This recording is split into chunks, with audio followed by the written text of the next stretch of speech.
My brother is a veterinarian. He went to school for 8 years. He has been practicing for 12 years. He knows animal medicine.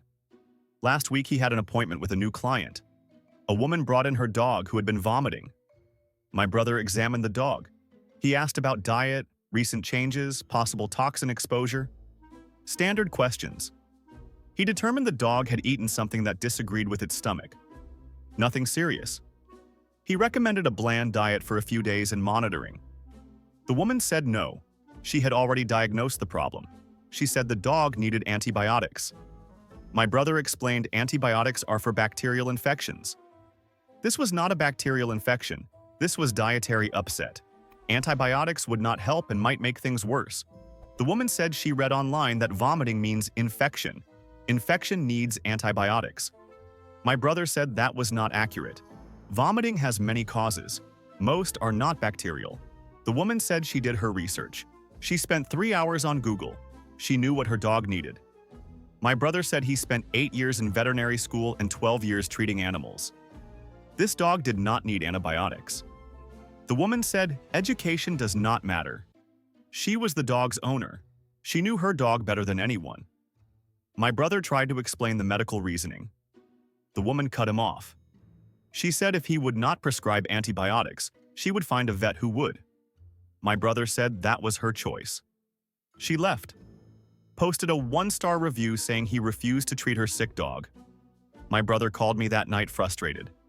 He said this happens constantly. People Google symptoms. Decide they are experts. Argue with actual experts. Refuse to listen to people who dedicated their lives to a field. He said the confidence of people who know nothing is staggering. After hearing this story, I started noticing the same pattern everywhere. People with loud opinions and zero actual knowledge. A friend who is an electrician told me about a homeowner who hired him to install new outlets. My friend assessed the job, explained what needed to be done. The homeowner said he had watched YouTube videos about electrical work. He knew better ways to do it. My friend said he was a licensed electrician. He knew electrical code. The homeowner said codes were just suggestions. My friend said codes were laws. Houses could catch fire if wiring was done wrong. The homeowner said he saw videos where people did it differently. My friend said those people were not licensed electricians. They were creating hazards. The homeowner said my friend was being too cautious. Real experts take risks. My friend said real experts follow safety standards.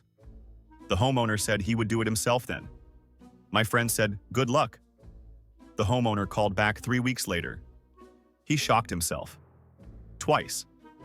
He wanted my friend to come fix it. My friend charged double. The homeowner complained about the price. My friend said the price reflected the extra work needed to fix dangerous amateur wiring. The homeowner said my friend was taking advantage. My friend said the homeowner was lucky the house did not burn down. The homeowner never apologized. Never admitted he was wrong. Just paid and complained. A teacher I know told me about parents who constantly challenge her teaching methods. She has a master's degree in education, 20 years of experience. Parents who have never taught a day in their lives tell her how to do her job. One parent said she should not give homework. Homework is outdated. Studies show it does not help. The teacher said she had read those studies. They apply to excessive homework. Her assignments were reasonable and research-backed. The parent said all homework was bad. The teacher should stop. The teacher explained homework reinforces concepts learned in class. The parent said the teacher was wrong. The parent had done their own research. The teacher asked what research. The parent said Facebook groups and podcasts. The teacher said those were not credible educational sources. The parent said they were more credible than someone stuck in old teaching methods. The teacher stopped engaging. The parent complained to the principal. The principal supported the teacher. The parent pulled their child from class. The teacher said this happens more every year. Parents think watching TikToks about education makes them education experts. Another parent told her she was teaching math wrong. The parent learned math differently as a child. The teacher explained teaching methods evolve based on research about how children learn. The parent said if the old way was good enough for them, it was good enough for their kid. The teacher said research shows new methods are more effective. The parent said research was just opinions. The teacher said research was data. The parent said data could be manipulated. The teacher asked if the parent had any actual evidence that current teaching methods were harmful. The parent said they did not need evidence. They had common sense.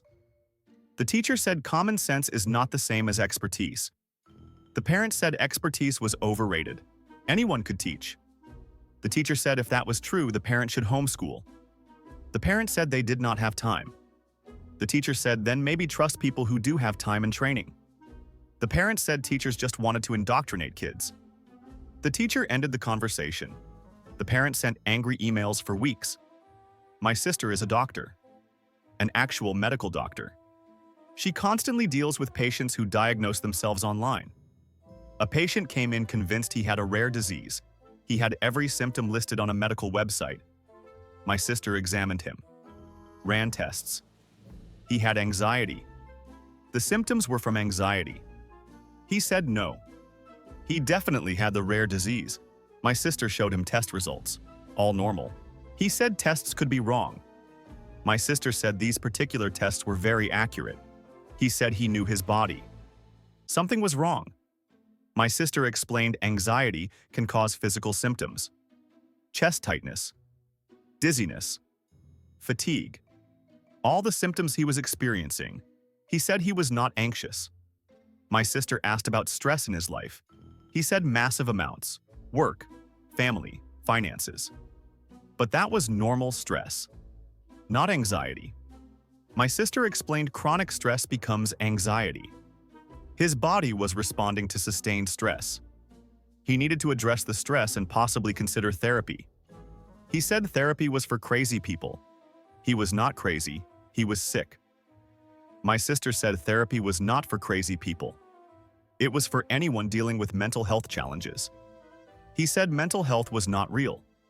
Physical health was real. Something was physically wrong. My sister spent 45 minutes trying to explain.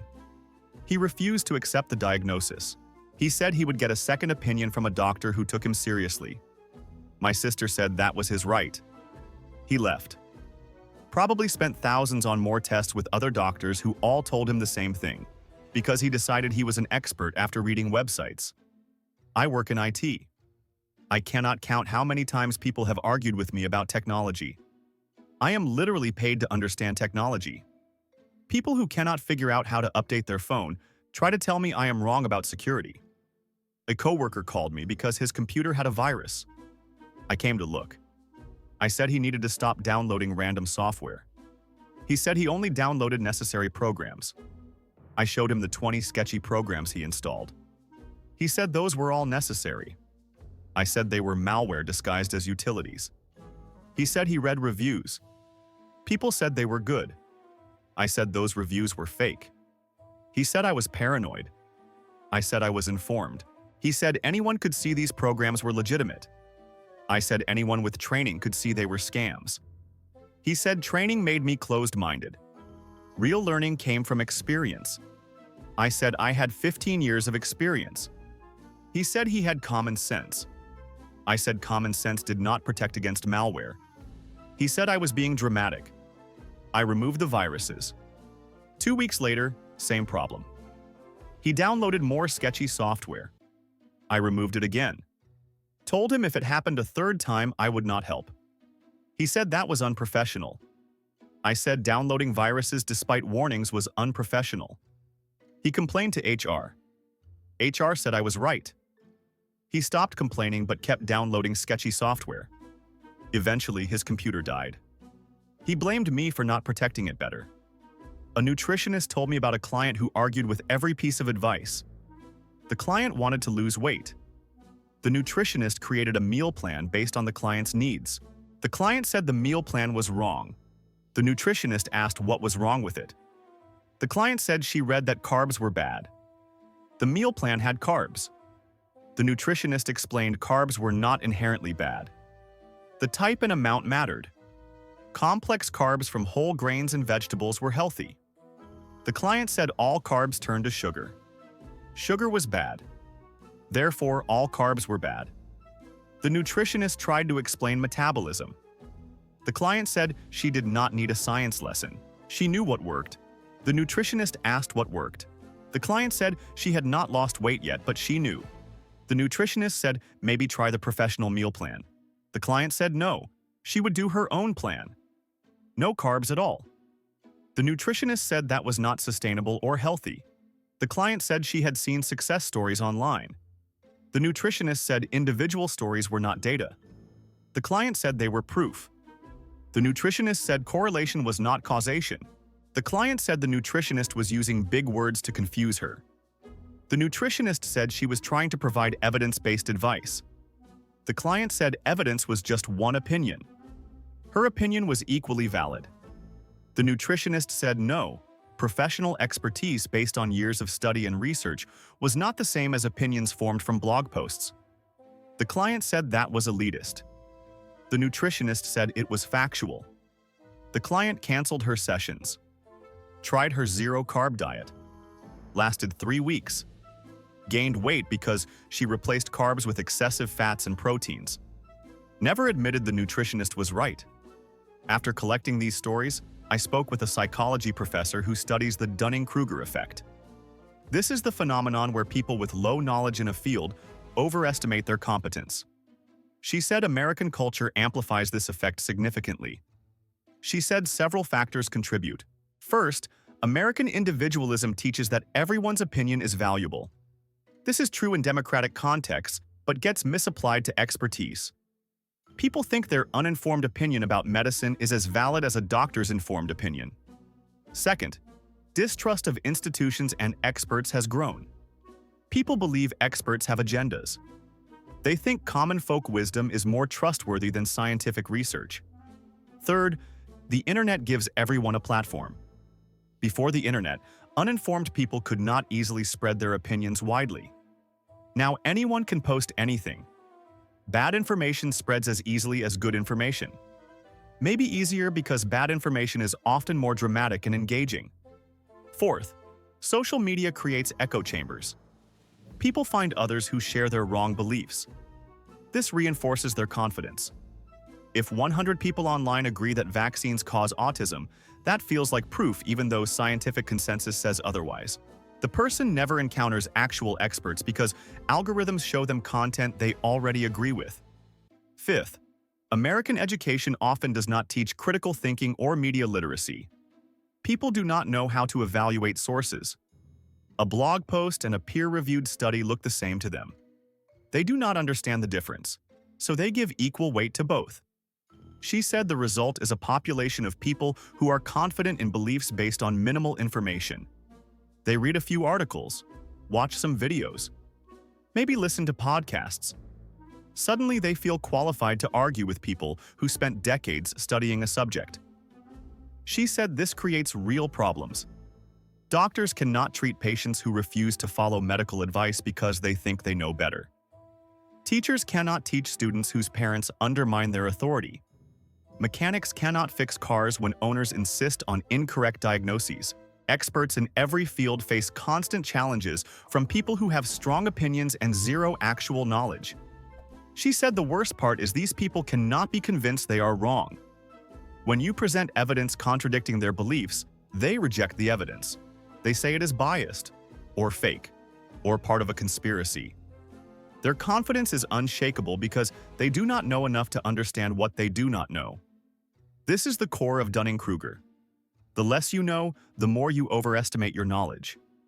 Actual experts know how much they do not know. They are humble because they understand the complexity of their field. Ignorant people think everything is simple because they only see surface-level information. They do not know about the depth and nuance underneath. She said American culture celebrates this kind of confidence. We admire people who are self-assured. We praise people who stand their ground.